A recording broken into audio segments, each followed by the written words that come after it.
Selamat sore Tribuners, senang sekali saya Mesya Marsa Besi bisa menyapa Anda kembali di Tribun Ambon hari ini, edisi 24 Mei 2023, di mana sejumlah informasi terbaru dari kota Ambon dan sekitarnya akan kami hadirkan untuk Anda. Inilah berita pertama.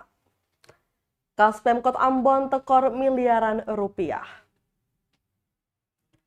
Sebanyak 2,9 miliar rupiah kas pemerintah kota Ambon tekor. Hal itu berdasarkan permasalahan yang ditemukan Badan Pemeriksa Keuangan atau BPK Perwakilan Maluku dalam laporan hasil pemeriksaan atau LHP atas laporan keuangan pemerintah daerah atau LKPD pemerintah Kota Ambon. Kepala BPK Perwakilan Maluku, Heri Purwanto, mengatakan BPK juga menemukan masalah dalam belanja barang dan jasa pada Sekretariat Kota Ambon yang tidak sesuai ketentuan sebesar 7,2 miliar rupiah. BPK merekomendasikan untuk segera disetor ke kas daerah. Lanjut Purwanto, Tribuners, masih ada permasalahan aset sebesar 60,7 miliar rupiah, yakni permasalahannya pada keberadaan aset dan beban penyusutan yang direkomendasikan untuk melakukan penata usahaan barang milik daerah di OPD terkait. Sementara itu masih ada 33,3 miliar diperlukan verifikasi lebih lanjut melalui pemeriksaan khusus inspektorat. Atas seluruh permasalahan itu, BPK akhirnya tak bisa memberikan opini penilaian atau disclaimer terhadap laporan keuangan pemerintah daerah Kota Ambon tahun anggaran 2022.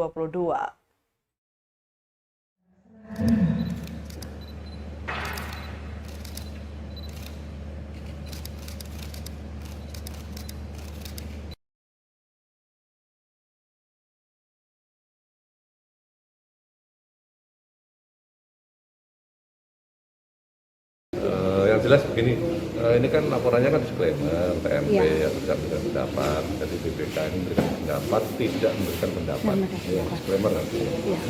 Nah itu ini sebenarnya sama dengan kemarin.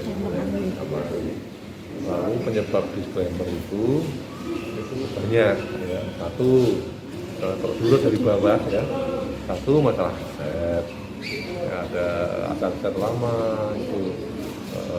Tidak kita keberadaannya kan banyak motor, mobil tak tercatat dengan baik, ya, gitu. Ini metode penyusutan, gitu. Bahasanya. Kemudian yang berikutnya ada belanja barang dan jasa, ya ada di depo tadi saya sebut. Kemudian ada keponakan, pangkat itu artinya uangnya di realisasikan, intinya belum ada seperti itu. Nah, terkait dengan yang lain mungkin di catatan ada, pertemuan ada, tapi bukan penyebab kualifikasi atau penyebab disclaimer, tapi harus ditindaklanjuti terkait dengan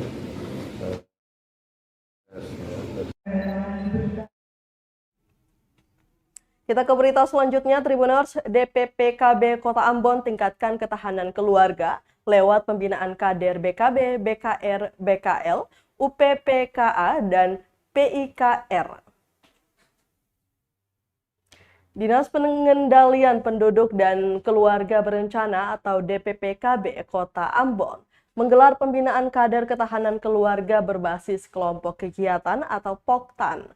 5 POKTAN diantaranya Bina Keluarga Balita atau BKB, Bina Keluarga Remaja atau BKR, Bina Keluarga Lansia atau BKL, kemudian Usaha Peningkatan Pendapatan Keluarga Akseptor, dan Pusat Informasi Konseling atau PIK Remaja yang ada di Kecamatan Teluk Ambon. Kegiatan tersebut berlangsung di Gedung Balai Pertemuan Desa Hunut Durian Pata, Kecamatan Teluk Ambon, Kota Ambon, Rabu 24 Mei 2023. Kepala Dinas Pengendalian Penduduk dan Keluarga Berencana atau DPPKB Kota Ambon, Welly Pati, mengatakan pembinaan ini sebagai salah satu cara meningkatkan ketahanan keluarga, di mana setiap peserta yang hadir juga merupakan kader-kader dari POKTAN yang telah dibentuk sehingga diharapkan berperan memberikan edukasi ketika kembali ke tengah-tengah masyarakat. Menurutnya Tribuners, didikan yang paling pertama dalam keluarga yaitu agama. Melalui nilai-nilai agama, maka sebagai orang tua juga tidak khawatir saat anak di luar rumah, tidak takut bagaimana membimbing orang tua, serta tidak takut anak-anak remaja di tempat pergaulan mereka. Hal itulah yang menjadi sasaran DPPKB Kota Ambon dalam kegiatan pembinaan ketahanan keluarga, sehingga dapat memutus mata rantai stunting serta pemberdayaan bagi kelompok-kelompok kegiatan yang ada. Dalam kesempatan yang sama, Tribuners, Koordinator PKB Penyuluhan Keluarga Berencana dan PLKB, Petugas Lapangan Keluarga Berencana, Kecamatan Teluk Ambon, Ansina Unitli, berharap dengan adanya pembinaan-pembinaan seperti ini, ibu-ibu kader Poktan dapat memahami tugas dan fungsi mereka. Adapun dalam kegiatan yang berlangsung sejak pukul setengah 10 pagi hingga setengah 2 siang itu dihadiri oleh 66 kader yang berasal dari 5 kelurahan atau desa yang ada di Kecamatan Teluk Ambon, yakni Kelurahan Tihu, Desa Rumah Tiga, Desa Wayame, Desa Hunut, dan Desa Poka. Nanti beta yang maju muka. Nanti di satu keluarga, di beta keluarga saya yang maju muka. Begitu. Bapak Ibu tuh, akan juga jadi masalah. Nah, Bapak Ibu tuh kader, tugas sebagai kader juga seperti itu. Kadang-kadang kita bilang kampur baik, tapi akan jadi sembaik. Bapak Ibu beta punya tempat tinggal. Anak-anak kalau salah, bamaki beta kuti mulu. Beta kuti mulu, pukul dia. Kalau tadi dia naik tinggi, kalau tadi beta sekasih dia bisa jatuh kaki patah. Beta pukul. Atau dia ada bikin salah, Bapak Ibu beta pukul. Beta pukul, bilang beta pukul. Tidak boleh seperti itu. Itu komunikasi yang kurang baik. Tapi Bapak Ibu kalau pukul kan anak-anak Bapak Ibu. Jangan Bapak Ibu pikir anak-anak itu ketemu anak-anak saya, ketemu didik. Tapi orang lain pun anak juga yang salah, ketemu harus bina dengan baik. Ada aturannya. Pukul lalu dibawa. Misalnya, ketemu ini ada pemasalah dengan tetangga. Jangan ajak anak-anak untuk tidak senang dengan tetangga. Bapak Ibu, kalau ketemu masalah dengan bapak mantu, tidak akan menjenguk. Jangan, kita sudah tanamkan kebencian sama ketemu anak-anak. Nanti kalau masalah akan lakukan apa yang ketemu bikin. Begitu. Anak-anak punya keperluan. Tahu Bapak Ibu tuh, kadang-kadang ketemu ini kalau lagi suka uang seperti itu, lagi sudah ingatkan uang ini cukup. Tribuners, komunitas narasi Maluku Goes to Campus beri pelatihan jurnalistik untuk mahasiswa Ilkom Unpati. Komunitas narasi Maluku bekerjasama dengan program studi ilmu komunikasi atau Ilkom, Fakultas Ilmu Sosial dan Politik atau FISIP Universitas Patimura Unpati menggelar pelatihan jurnalistik Rabu 24 Mei 2023. Pelatihan jurnalistik yang berlangsung di Aula FISIP Unpati itu digagas dalam rangkaian program Narasi Maluku Goes to Campus. Leader komunitas Narasi Maluku Ajeng Hatalea mengatakan penting bagi mahasiswa meningkatkan keterampilan jurnalistiknya, terutama seiring berkembangnya transformasi digital. Mahasiswa program studi Ilkom menjadi salah satu target dalam agenda tersebut karena diyakininya penting dalam praktek lapangan.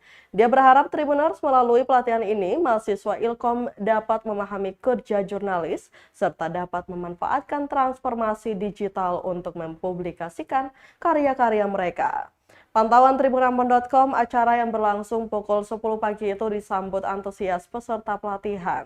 Banyak di antara mereka yang bertanya terkait teknis lapangan menjadi seorang jurnalistik yang menjadi harapan masyarakat itu.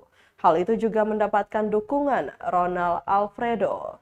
Ketika ditemui, dirinya mengatakan bahwa kuliah umum yang diberikan komunitas narasi Maluku penting, mengingat sharing terkait implementasi ilmu yang diberikan dari pihak fakultas itu sendiri. Setelah sesi pertanyaan bergulir, banyak mahasiswa yang bertanya kepada pemateri seputar dunia jurnalistik, terkhususnya di Kota Ambon.